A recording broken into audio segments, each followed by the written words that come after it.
Kita balik lagi di Tech Story. Nah, buat teman-teman yang kemarin sudah nonton episode sebelumnya, kita kan kemarin sudah menjelaskan mengenai sedikit banyak tentang NPWP.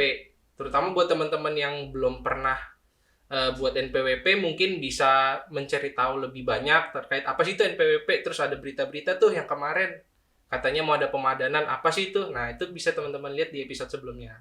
Terus untuk yang sekarang, di episode ini, kita dari Tech Story mengundang salah satu konsultan juga dari Kaya Prima Solusi yang memang sudah lama bekerja di bidangnya, di bidang konsultan ini. Kita kedatangan kakakku, Kakak Rita. Nah di sini Mbak Rita tenang aja nih, gak usah terlalu tegang lah, kayaknya tegang banget. Kenapa kok tegang banget kayaknya? Karena dingin. Ngalah mana? Panik ya, ada kamera. Ada kamera panik.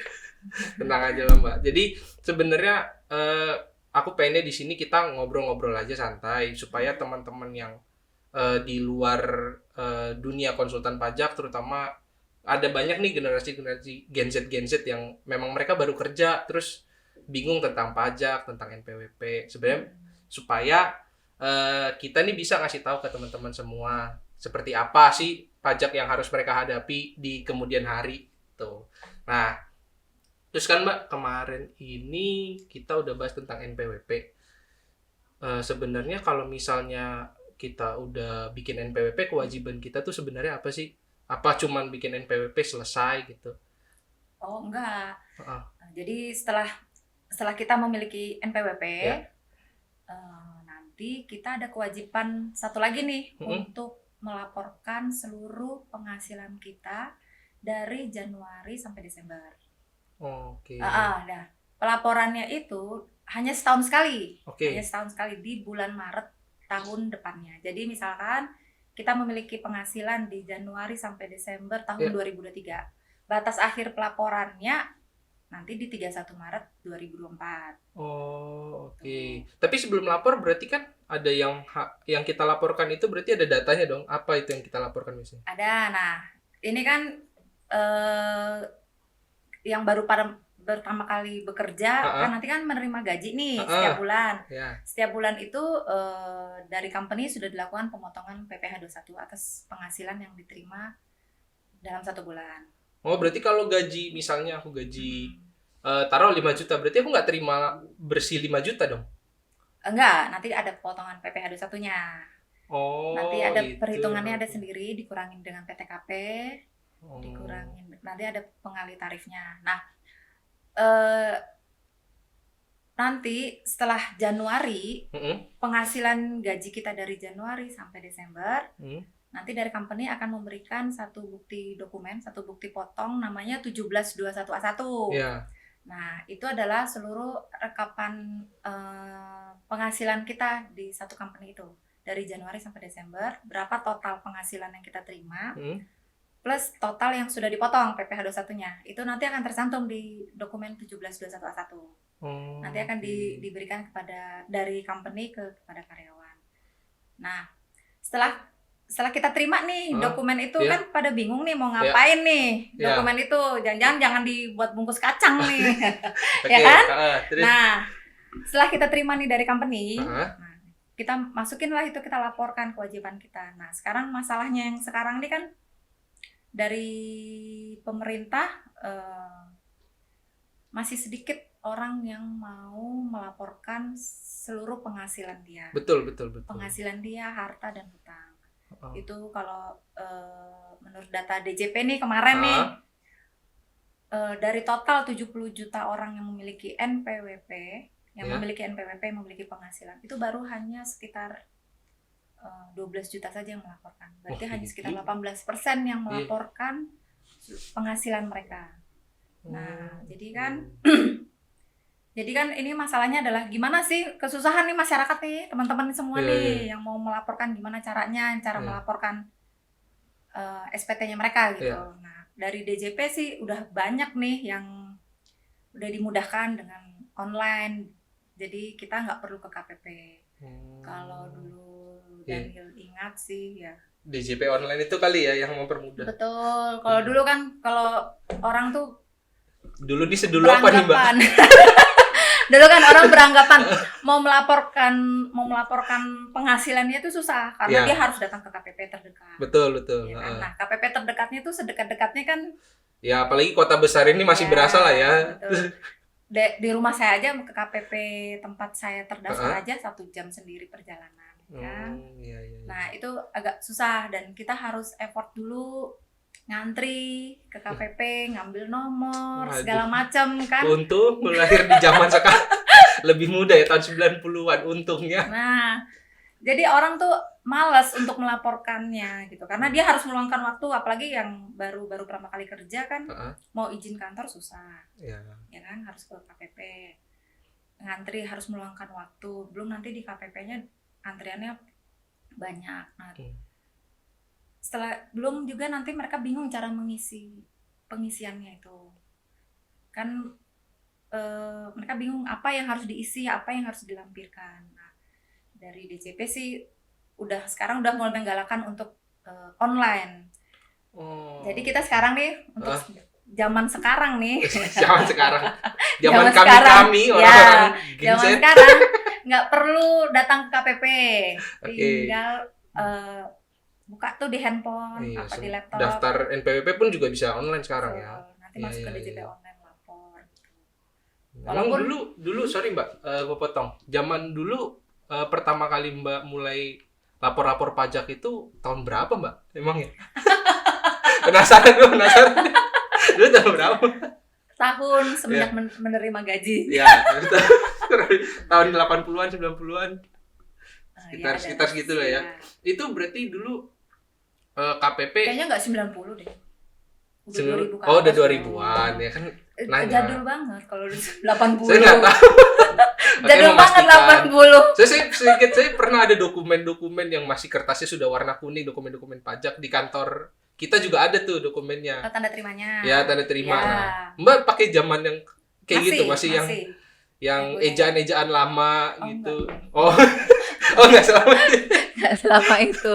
Jadi dulu ya ke KPP nanti kita terima yang orang-orang suka bilang tanda terimanya yang kuning-kuning, walaupun kuningnya cuma di pinggirnya aja, tengah kebanyakan putih, tapi orang-orang tuh suka bilang tanda terima yang kuning-kuning gitu.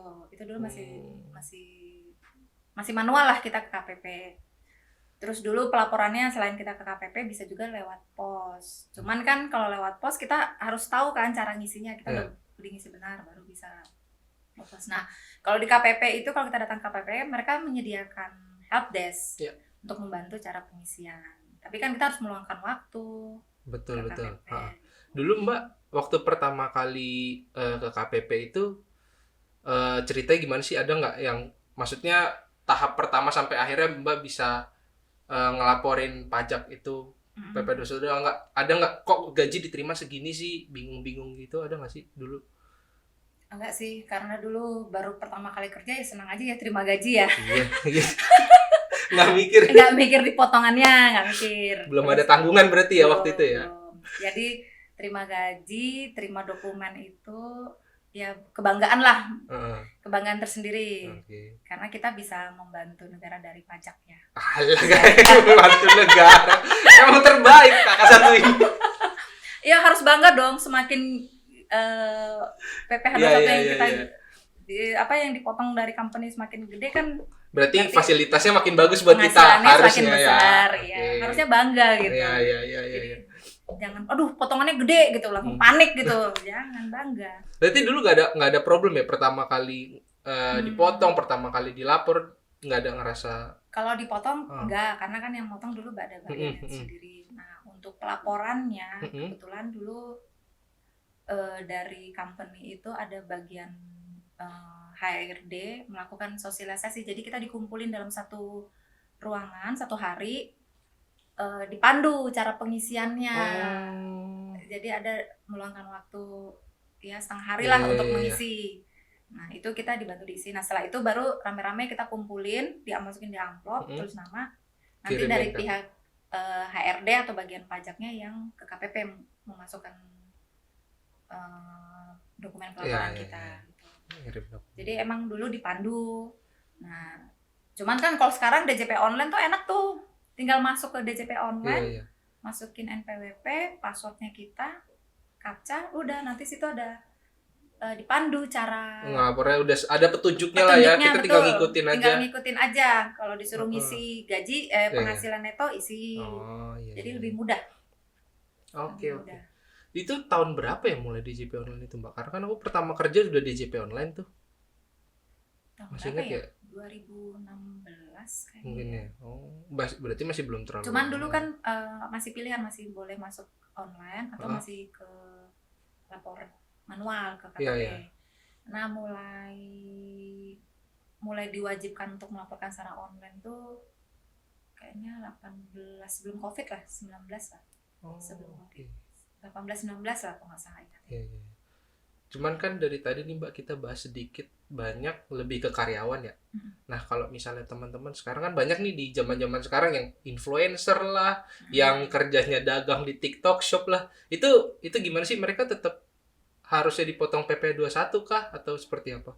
Harusnya dipotong dari dia di kontrak pendapatannya dia dikontrak dari PTA untuk influencer apa gitu kan. Dia dipotong. Kalau dia tidak dipotong dari pemberi kerjanya, jadi dia menerima penghasilan, dia bikin YouTuber sendiri nih, TikTokan sendiri nih, nanti dia dapat uang penghasilannya dia. Nah itu dia tetap harus melaporkan, tapi dia tidak punya pengurang PPh 21-nya karena penghasilan dia belum dipotong. Jadi nanti kita input lah nih jumlah penghasilan dia misalkan 10 juta. Nah nanti itu secara otomatis dia kehitung tuh, karena berapa PPh dia harus disetor. Oke.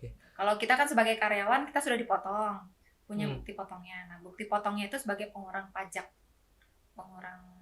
Artinya pajak penghasilan kita, gaji kita selama tahun itu sudah dipotong bersih. Ditambah kalau nanti misalkan di luar jam kerja nih Daniel misalkan punya jualan ya, bekerja lain lah misalnya kayak pelukis dapat penghasilan nih, jual lukisan. Nanti kan dimasukin nih penghasilan lain-lainnya, ada di lampiran tuh masukin. Nah penghasilan itu nanti kita gabungkan dari gaji dengan penghasilan kita gabungkan, ketemu angka PPh 21 terutangnya, dikurangkan dengan bukti potong yang Daniel punya. Kan Daniel punya dari company, ada dari misalkan dari klien lah ya, klien gitu. Nah itu sebagai pengurang. Oke.